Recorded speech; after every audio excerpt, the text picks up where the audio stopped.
Hey guys, I'm Isaac Pieper, and I'm a BBC alumni.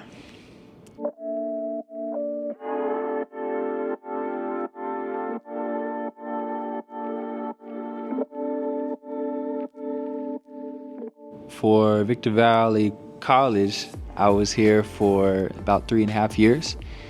At Cal State San Bernardino, I was there for about 2.5 years. I was here from 2014 to 2017, and then I went to Cal State San Bernardino from 2018 to 2020. Of course, the whole spill happened and with COVID and everything, but I ended up graduating from there in December 2020 with my bachelor's degree in liberal studies.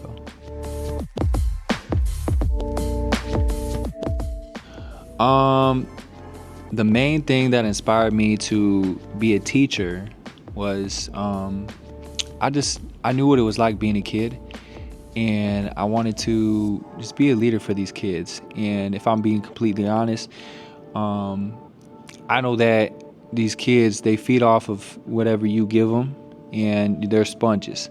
So whatever it's like whatever you portray and whatever you set for them, they're gonna follow. So I wanted to follow the footsteps of where I wanted to follow. In order to lead, you must first follow. And so just being an example, I needed to understand what examples came before me. And I have some really good examples. My biggest example is Christ, and I just wanted to just spread joy, positivity, encouragement, and because these kids are the future, so I really have a heart for the youth.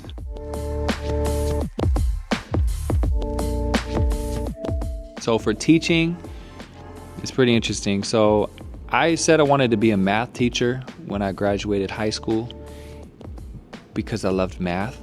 But then I was thinking about maybe, being an engineer because I'm thinking they use math. But it didn't really fit. Like I wasn't feeling it like that. So I was like, okay, I didn't know what to do. And my sister came in my room one time and she's like, hey Isaac, I think you'd be a great teacher. And so because she just kind of opened my eyes to that, and I was like, you know what, yeah, I'm gonna be a teacher. So that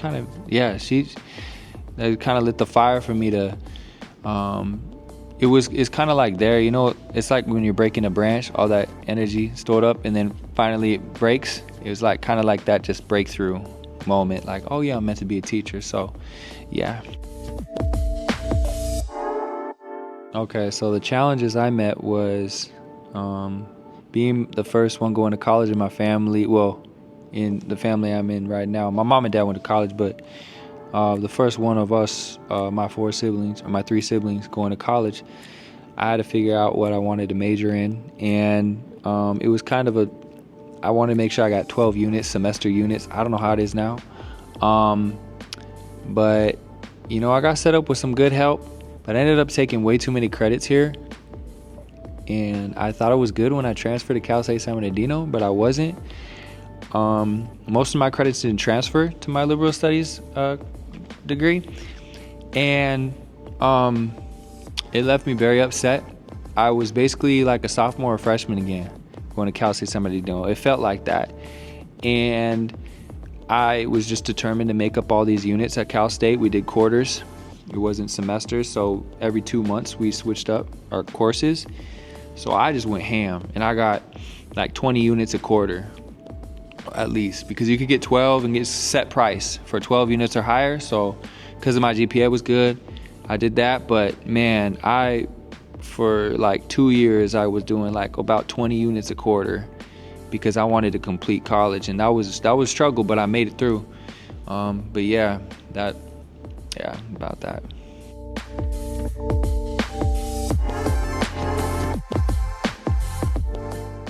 Wow, that's a great question. No, I would never thought of that. And there's some students I'm gonna be teaching that weren't even born when I graduated high school. Right now, I believe it's this next year is gonna be the year I officially teach students that students that were born when I graduated. It kind of dates you a little bit, but I never thought that. It's really cool though. It's really cool. I might actually teach one of my buddy's daughters or sons, who goes to the school, and I played basketball with him. So that would be wild.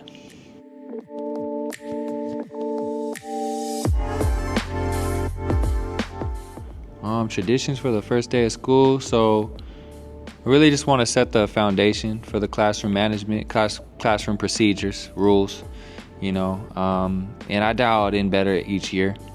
I've learned that. And really just the first day of school, I wanted to break the ice. Usually all the students are super quiet, timid, because it's new, right? Those first days of school. A little bit different for me being a teacher because I know how I felt being them in their shoes, so I know how to approach it right. So I think, and so I have a microphone, Bluetooth microphone, JBL party box thing, and I use that, and I have them make all about me posters, and then the next week I let them use the mic if they want, but I don't pressure them to, because I know what that was like when I was young. I would say having to reset each day. Don't hold the past on a student. Of course, you need to remind them that if they need to be, they need to improve, right? Set that standard. But each day is a new day for me. I feel like maybe as a teacher, in order to have a bad day, you have to hold on to things. But to do your best, you got to be able to reflect even on yourself. I've learned so much more about myself than I ever have. And I think that allows me to have the best days because I understand what I need to do better the next day.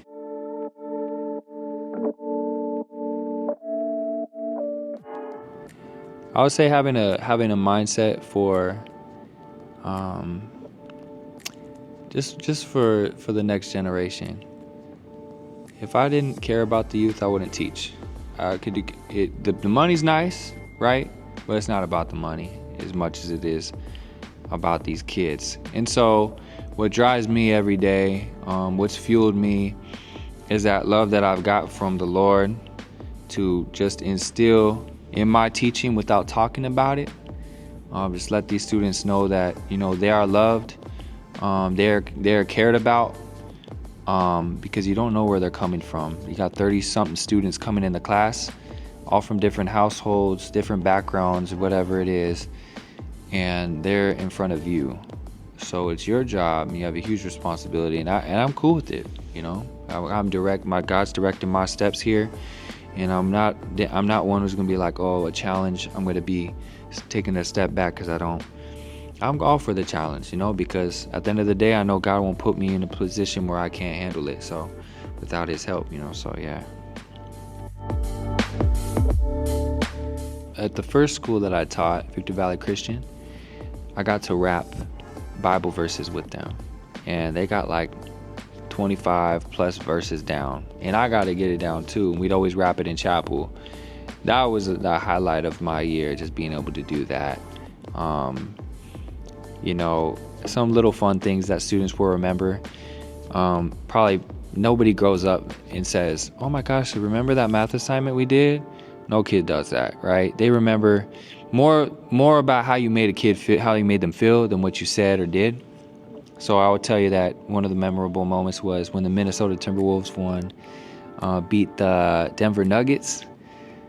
I told them to watch the game. It was a game 7. I said, if they beat them, we're going to get canes for the whole class, but only if they beat them, because the Timberwolves is my team. My dad's from Minnesota, so they still know that, or they bring that up. So getting canes for the class, that was fun. And just, there's too many. There's a lot of memories here and there, but those ones are probably going to be the most memorable. Lots of support from family and friends. My mom, I teach with my mom. My mom teaches 3rd grade right now. And so it's really kind of, I don't even think about it sometimes. I'm teaching with my mom. Not with her, but she's right across on the other side of the building. And I'm doing my thing. And, I always have her for support. My dad actually took his class. I had to earn it though. It wasn't just a gimme. My dad retired after teaching for 38 years. And, got a call from the principal saying, hey, has your son interviewed for the job? I was like, oh, dang, I didn't know if it was still open. So he said, hey, man, you got to go in there and get an interview. So I'm already teaching at Victor Valley Christian School. And so I got an interview over there, interviewed, got the job. And it's great to see that I got support from my dad, my mom, got support from my gramps, who's 90, who was a principal. He was in administration growing up. And yeah, all my family supports me, which is cool, So yeah. Man, let me tell you, in the next 2 years, I'm gonna make music for a living. I'm gonna speak it. I felt that calling upon my heart. Music is my absolute dream. To just make music for a living. Music, ministering the gospel through music. And just hope, for people.